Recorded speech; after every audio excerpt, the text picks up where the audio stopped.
What's up, world? This is Dioxide. Yo, what's up, fam? This is heezY. Hold up, man. I haven't even gotten through my introduction yet. Yo, don't play me like that.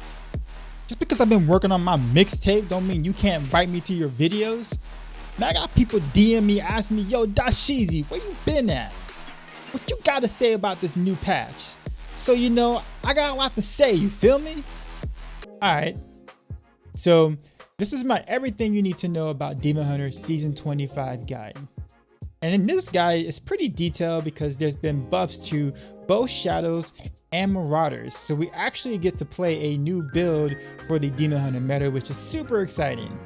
Not to mention, the Soul Shards also changes the way that you approach normal builds that you would play. So this is pretty much going to be the best season yet. What do you think, heezY? heezY's Demon Hunter running Sanctuary. Yeah! Wizard's balance fell short month of February. Monks OP, it's alright, it's only temporary. Wish Dr. Mains with new gameplay revolutionary. Okay. Back to back, fire seasons, that's extraordinary. Uploading content, high production, not contemporary. Yeah. I'm churning rhymes, multiple flavors, call me Ben and Jerry. Hey. You disagree, heezY writing your habituary. Let's go! What? I just, what do I even say after that? I mean,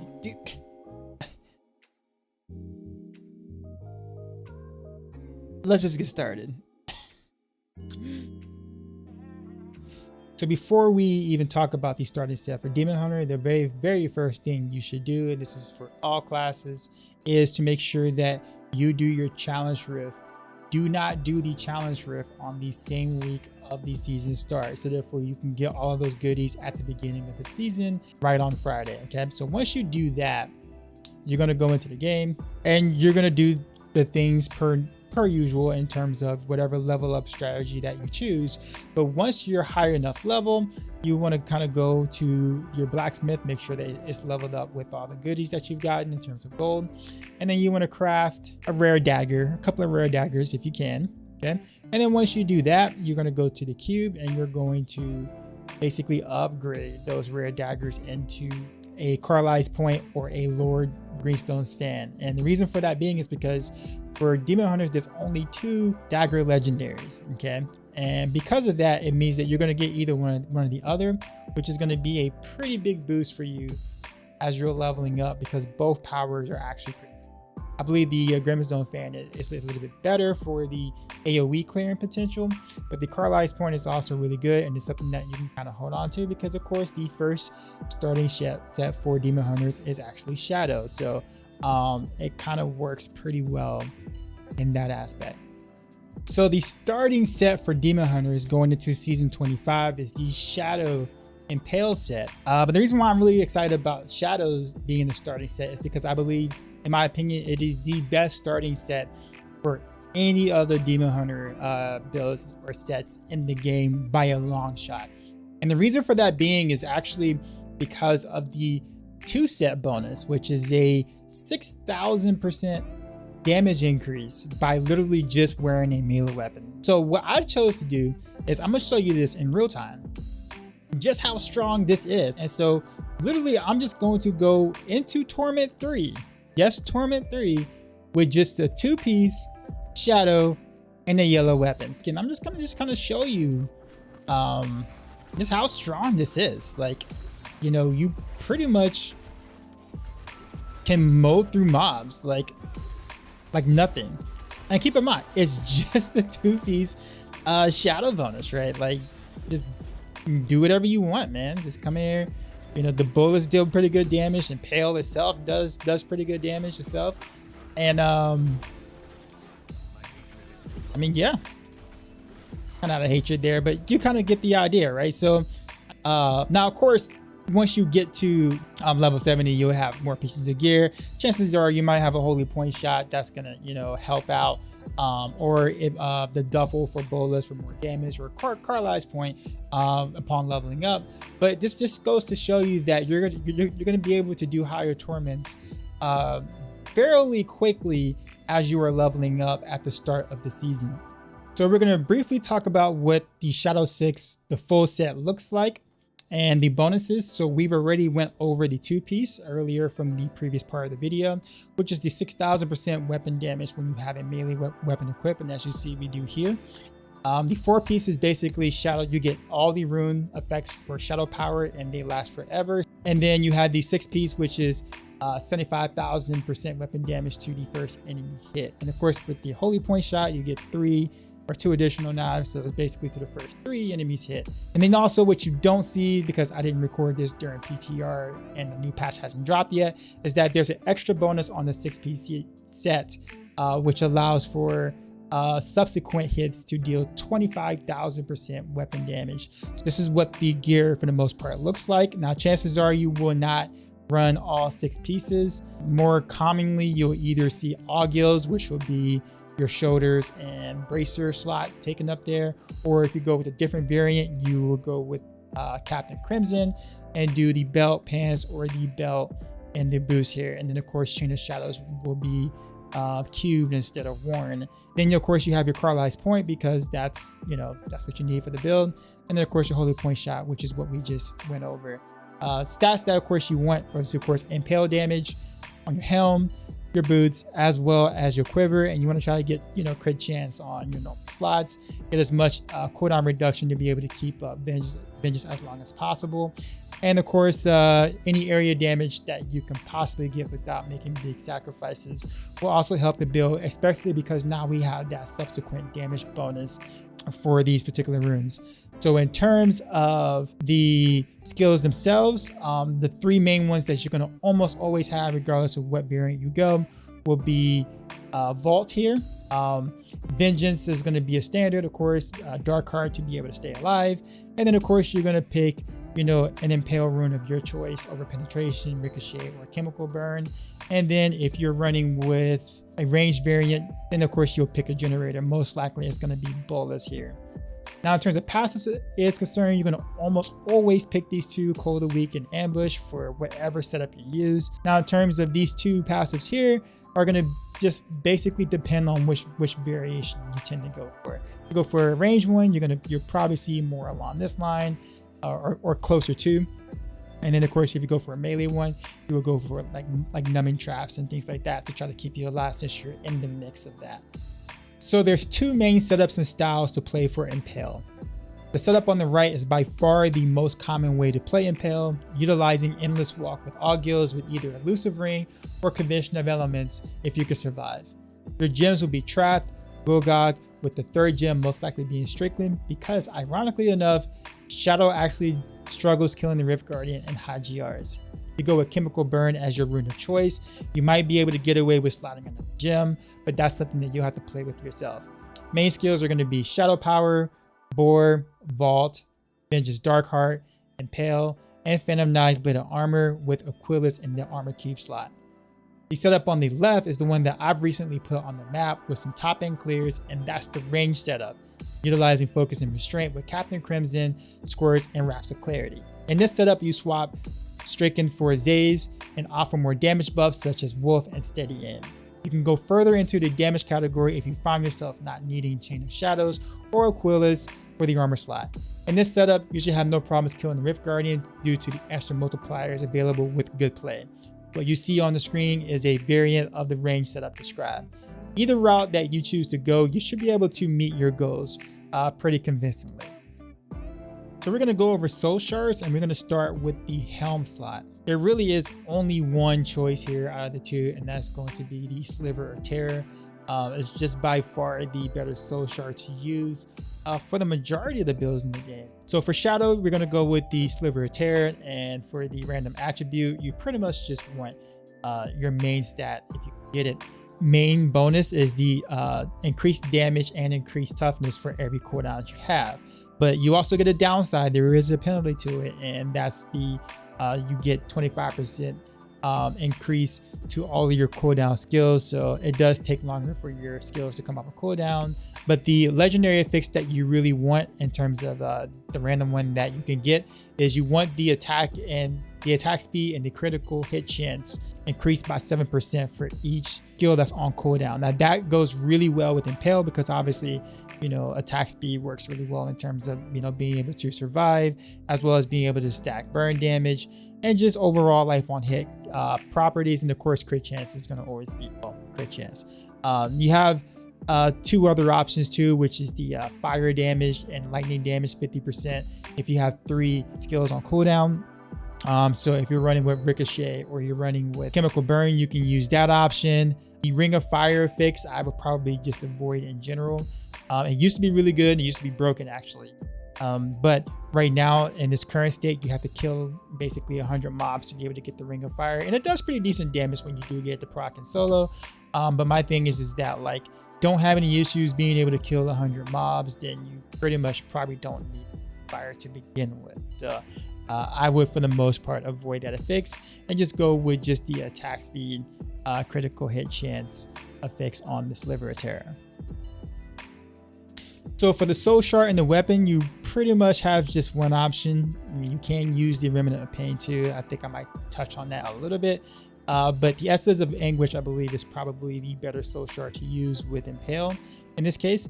And the random affix you would want would either be % damage or you would go for elemental bonus damage depending on which one you use. And the base effect of this particular soul shard is basically 25% more cooldown reduction, movement speed, and more damage taken. So you become a little glassier by using the soul shard, but you gain those particular benefits. The random affix that you may want would either be between the 50% more damage. As long as you're dealing poison damage, you deal 50% more damage to targets that are poisoned. That's a pretty nice affix to have too as well. And then there's also the death blow affix that basically spreads any damage that you deal on the last hit in a 25-yard radius or blast radius, which is actually pretty nice to have because it kind of allows you to be able to kind of clear some trash around the very last hit.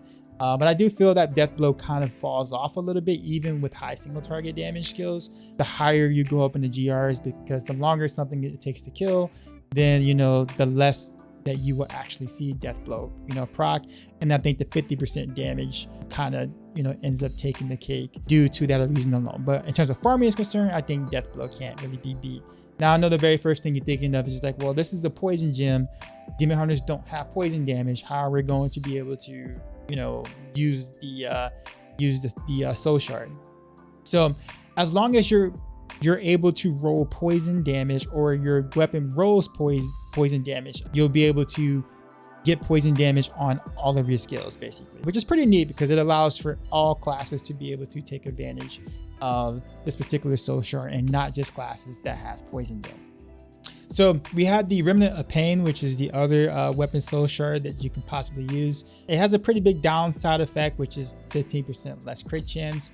But in the place of being able to crit 100% of the time against targets that are incapacitated. So think anything with any hard CC such as freeze, stun, blind, any of those hard CCs. It's almost a lot like the Bariza Ethereal, if you want to put it that way. For Demon Hunters, the best way to do that would be Rattling Roll Vault or over penetration with the Frost Burns to be able to freeze.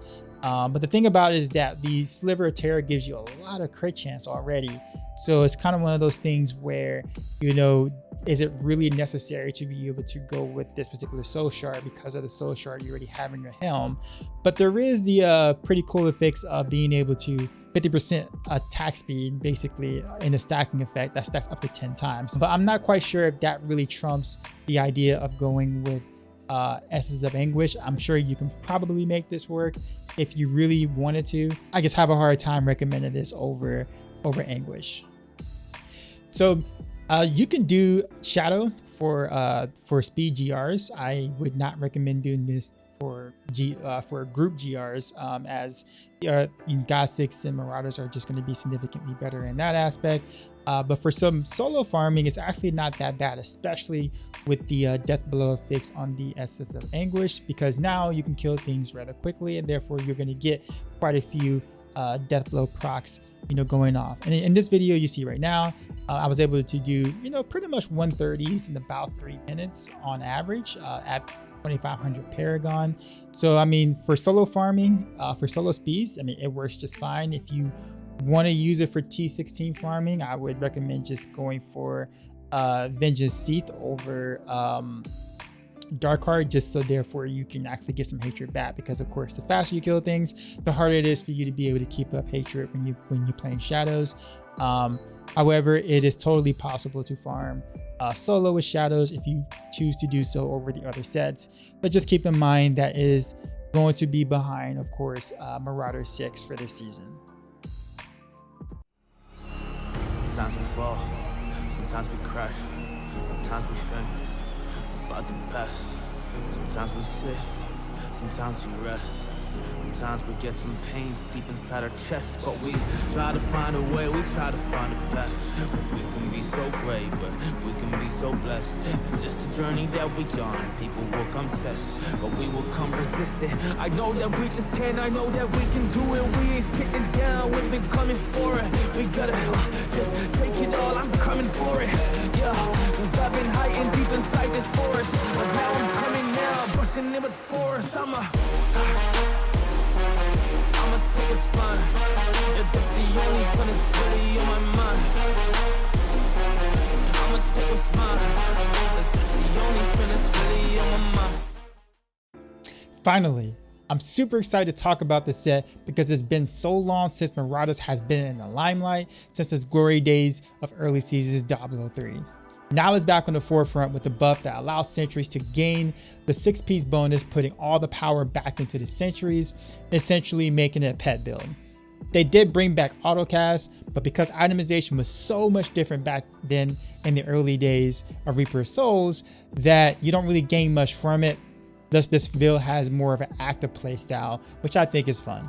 This is also the first time that there's been 2 entirely different skills that are directly competitive with each other in the form of multi-shot and cluster arrow. While the build itself is pretty much gear locked, there are several different ways to go about playing it, which is sort of crazy to think about, but I'm going to break it all down for you so you can decide which route best suits you. Let's start with the basis of the set. So remember when I said that this build is pretty much gear locked? Well, this is kind of what I mean. Okay, you're going to have your 5-piece Marauders sets here, and then you're going to also have Captain Crimson involved too.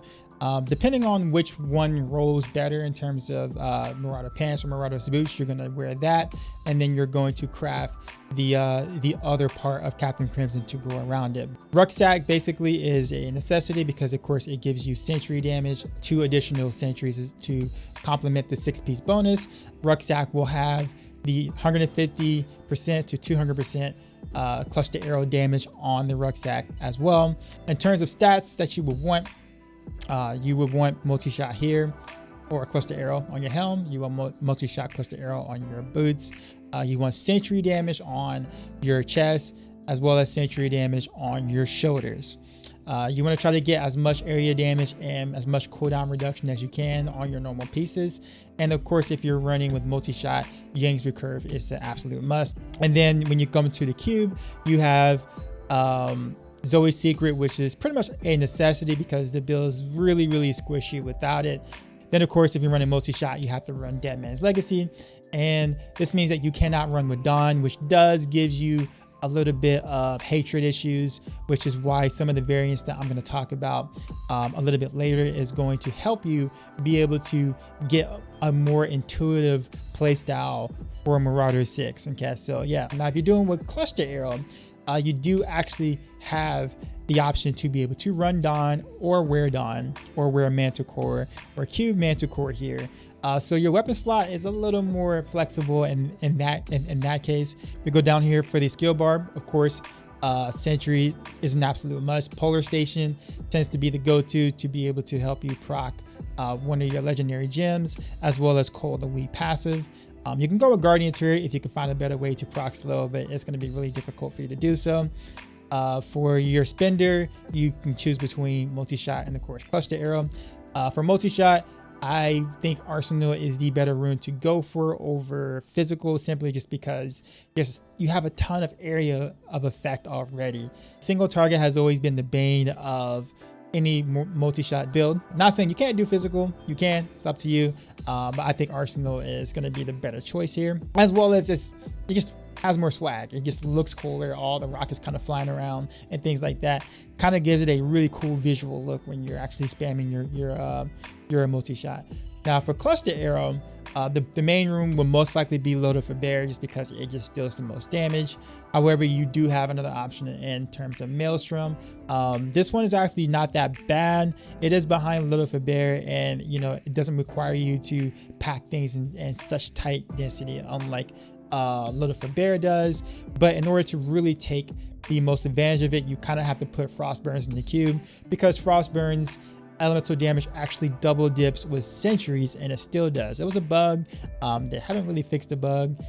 They know about the bug. They just kind of left it in there. So in reality, when you put frost burns into the cube, your sentries are actually getting 40% cold damage and not 20, which brings it closer to loaded for bear. But the issue with that is that, of course, you lose Zoe's secret belt, which means that you become really glassy. So your mileage may vary with that.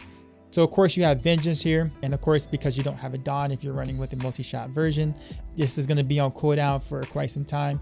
So a lot of times we end up using this as kind of like a damage booster, damage burst in like a very short time, like versus elites. Or I typically like to run Darkheart here. You can do Seath, but again, it's not something that you're going to be able to rely on for big damage boosts in most setups. Then of course you have Companion. You can pretty much slot anything you want here, simply just because you get all the companions anyway. So so you could put Wolf, you could put Bearish, you could put Bat, doesn't really matter. You're going to get all the abilities of all your companions here.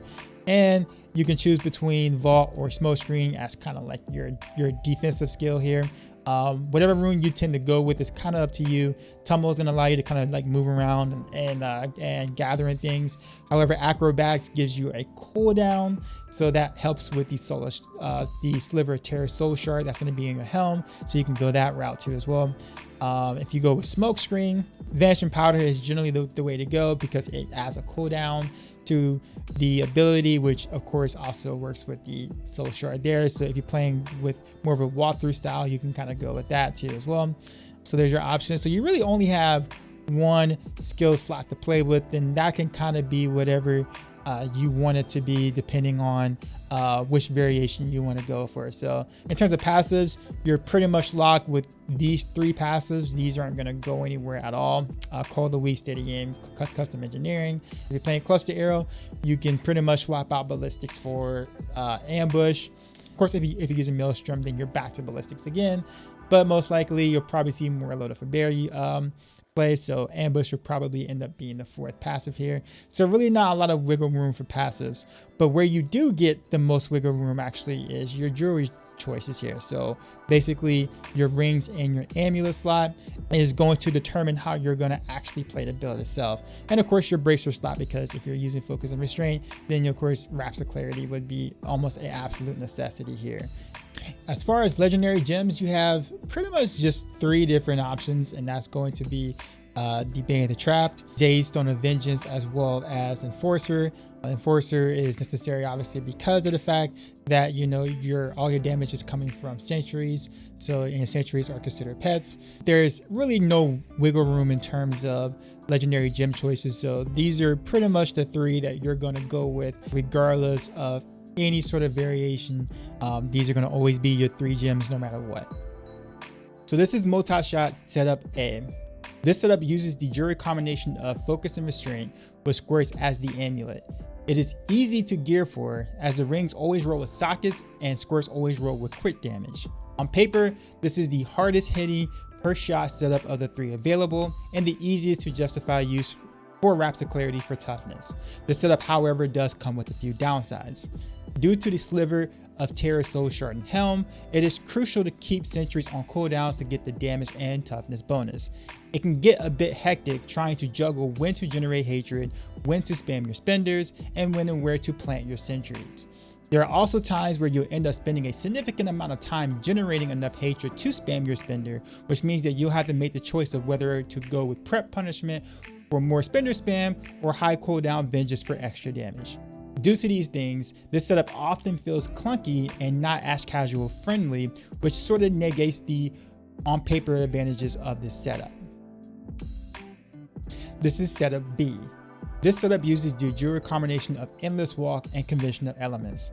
Getting a decent Traveler's Pledge is not too difficult, neither is Convention of Elements as it always rolls crit chance, but the Compass rolls is an absolute pain to get a decent roll on. The advantage of the setup is that you don't have to deal with the inconsistencies of squirts and gives you the ability to choose between damage or toughness with Endless Walk. You have the option to skip a generator since Focus and Restraint is not part of the setup, which allows you to fit both prep punishment as well as vengeance on your skill bar. This also gives you an additional cooldown skill which works well with the Sliver of Terra Soul Shard. This setup on paper is the weakest of the three, but also potentially the most consistent and intuitive as you no longer have to worry about generating hatred with a generator. And this is setup C. This setup uses the combination of Obsidian Ring, Convention of Elements, and Squirts. This is the setup that I created to clear 150s on PTR on every attempt, which established the meta for M6 pushing during the short PTR stint. While it is hard to quantify its potential on paper, this is my favorite setup to use as I believe it has the highest potential and the most flexibility.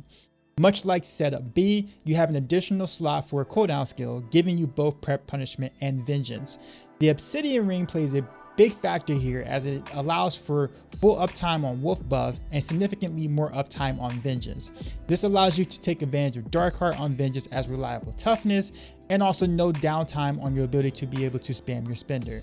While you do have to cast your sentries more often, due to the Obsidian Ring, it also allows you to reposition to a brand new spot and get all your sentries up and running rather quickly. It is these advantages that makes this setup stronger than what it appears on paper. This setup is also on the glassy side of things, so definitely take that into consideration. Wait, something feels off.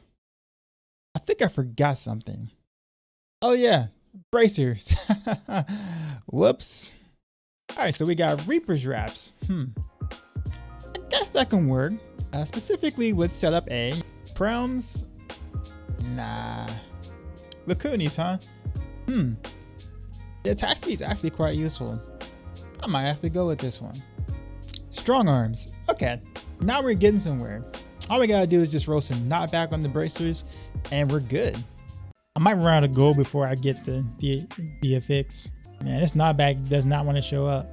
Whose bright idea was this? You guys wanted to watch Reroll Simulator. That's on you. Bro, does knockback even exist? I mean, it says it on the tooltip, but does it really actually exist? Bro, I'm about to run out of gold. All my gold gone. Gone. And Nemesis bracers. But wait, doesn't my follower already emanate that? Yeah, just go with Lacunis. Man, look at that roll. That's impressive. For Cluster Arrow, all of the setups previously mentioned with multi-shot also applies here with the exception of a possible passive swap depending on which Cluster Arrow rune you go with. The biggest difference here is going to be which weapon you use, as it does somewhat change the dynamic of the build. Wearing Dawn and Cuban Mana Core will allow you to run with Perma Vengeance. In this case, you would want to take the Seath rune due to the fact that Dawn attacks faster, meaning you'll run into hatred issues. In return, you are more nimble and won't be stuck in long animations like the other two, which also increases fun factor. During the opposite, wearing Manticore and Cuban Dawn means you can run Darkheart rune on Vengeance, as the beefy two-hand X-bow is rather efficient on hatred spent. It's hard hitting, but slow, and can keep you in long animations. Your last option is wearing Yangs with Mana Core's Cubed. Now on the surface, this may not seem like a good idea since you can't fit Dawn, but the 50% resource cost reduction of Yang's allows for the most efficient clutch to arrow spam of the three. The resource cost reduction also works well with Captain Crimson, which gives you a significant toughness boost. It is likely that you will see Yang's as the go-to weapon simply just because it's very easy to roll well, since you don't need multi-shot damage and it always rolls with percent damage on the weapon. So let's talk soul shards real quick. So for the weapon, you're most likely going to go with the Dregs of Lies soul shard. The effects you want will either be fire damage or the percent damage, whichever one rolls a higher value. Original effects on this particular soul shard is you deal 25% less damage, but your pets deal 50% increased damage. And this one is not as well understood because usually most of your damage affects your pet's damage, so I'm not 100% certain if the 25% less damage also affects your pets and then you get the 50% increased damage, because if that's the case, then Anguish is actually somewhat competitive with the Dregs of Lies for Demon Hunter Marauders build. But if that's not the case, then of course Dregs of Lies just is going to be the obvious choice no matter what. The effects that you want is going to be the stacking effect, which basically, you know, as long as your pets are hitting basically sentries or attacking, you gain stacks all the way up to 100. And then once it hits 100, it basically slowly goes back down to 0. This actually favors multi-shot over cluster arrow just simply because with multi-shot you can attack quite a bit faster, therefore you can get, you know, to that 100 stacks rather quickly. But regardless, this is probably going to be the soul shard that you roll with for your weapon. The other one is the Sliver of Terror, which goes into your helm, which is going to be the obvious pick because the other soul shard is just not worth using on any Demon Hunter build at all. So the original fix, of course, is the, you know, your cooldowns are increased by 25%, but for every skill that's on cooldown, you take 25%. Or you deal 25% more damage and you take 12.5% reduced damage. And so there's nothing that comes close in terms of the other soul shard.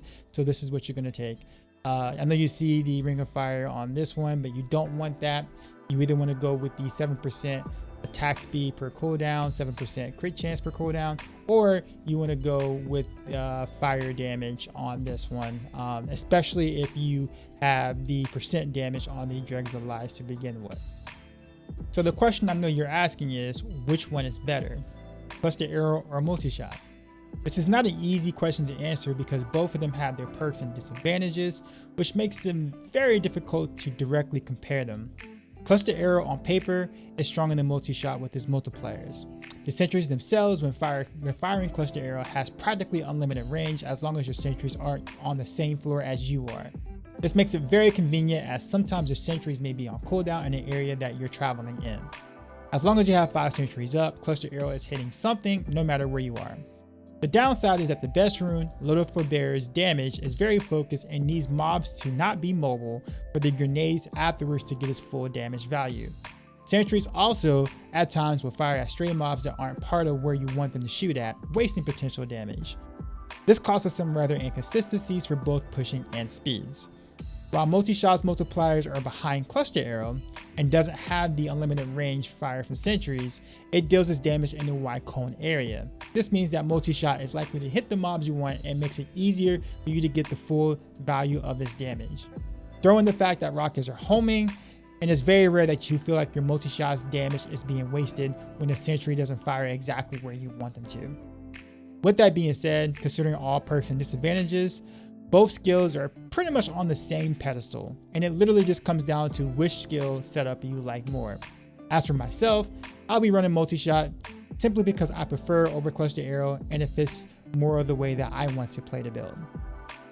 So this is Marauders doing T16, and I'm not going to go to too much detail here, nor really put up a build on screen for you on the sense, but just more so just to tell you that basically, yes, you can do T16 key runs as well as bounties with Marauders just like you can with pretty much any other build, and you will play it almost as if you're playing multi-shot. So if you ever done UE multi-shot before for T16, it's literally the exact same thing.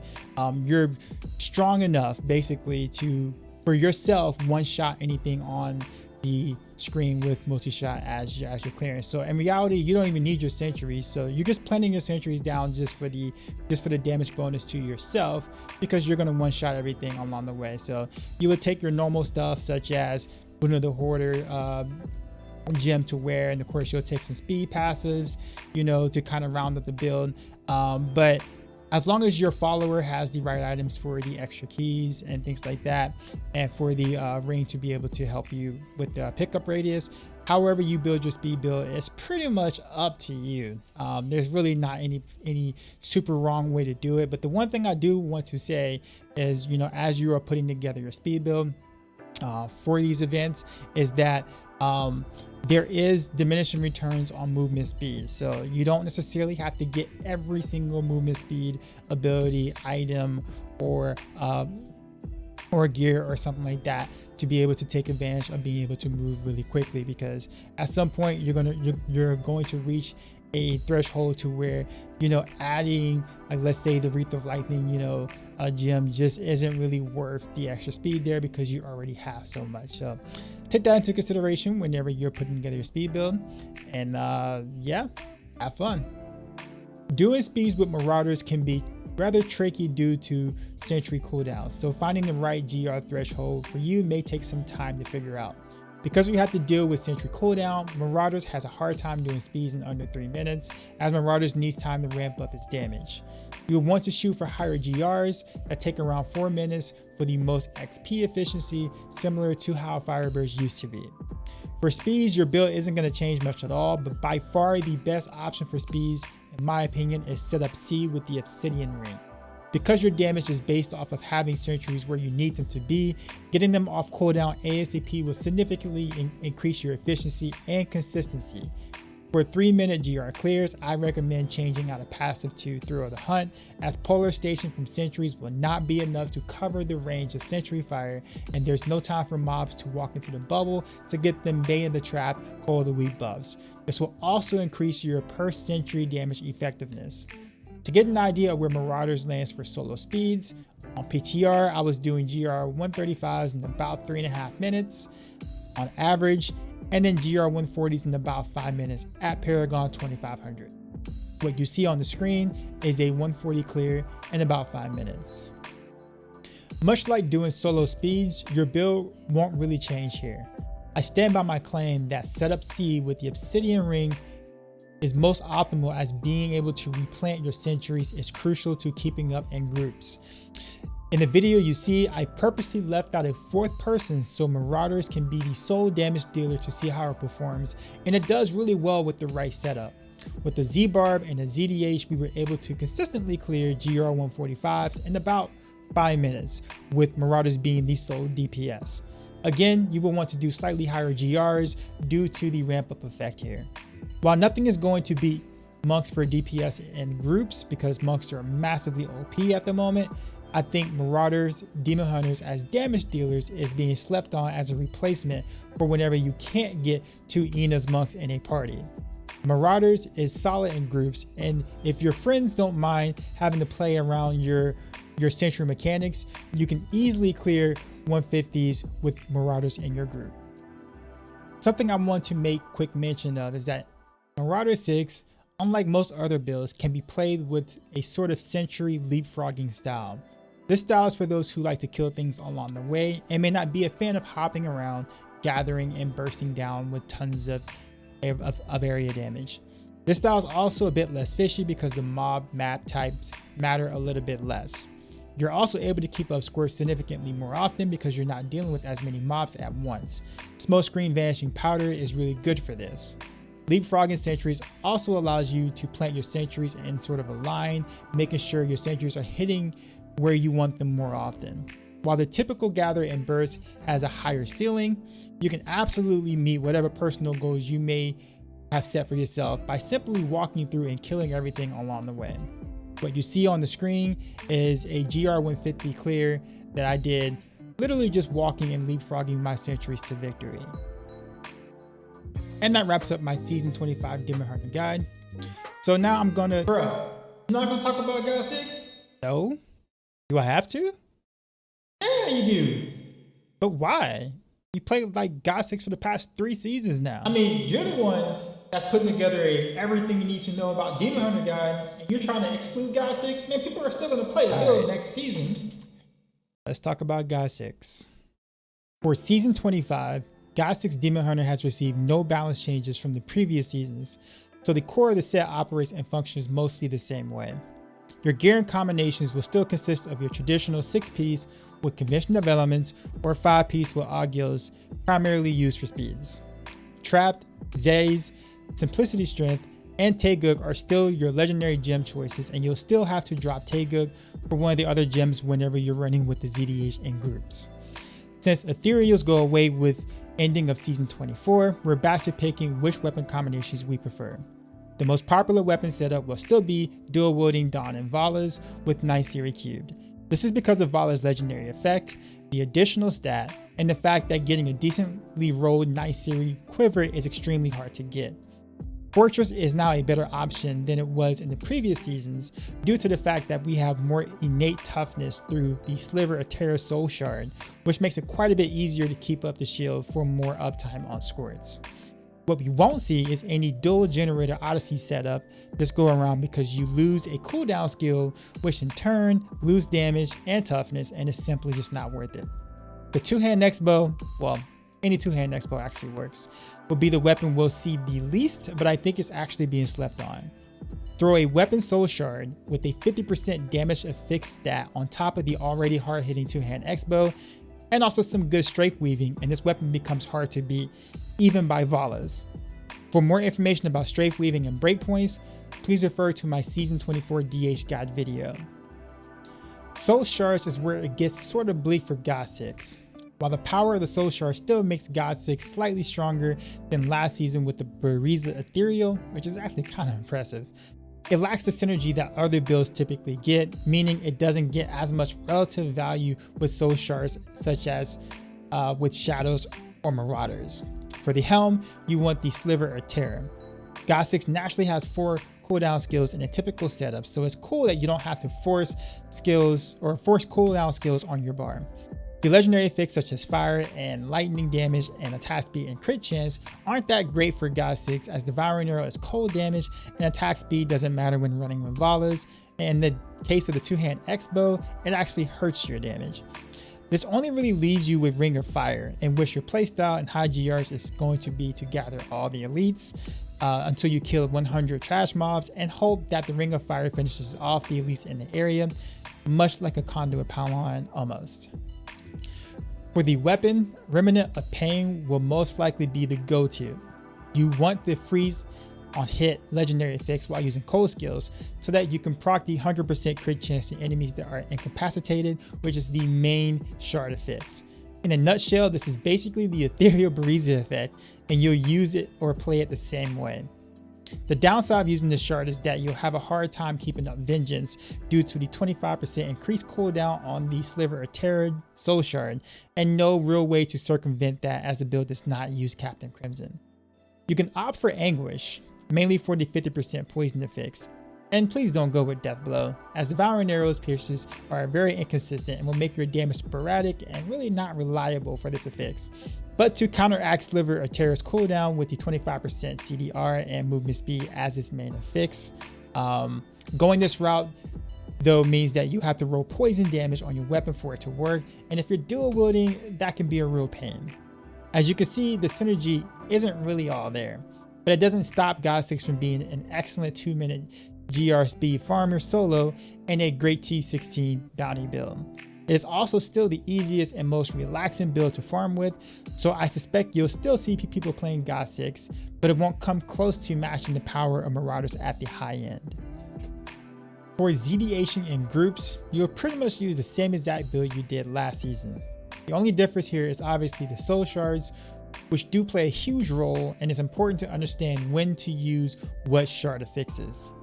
For your helm, you will want to go with the Destruction Shard with the slay enemies below 10% affix, which is pretty much the legendary item Executioner.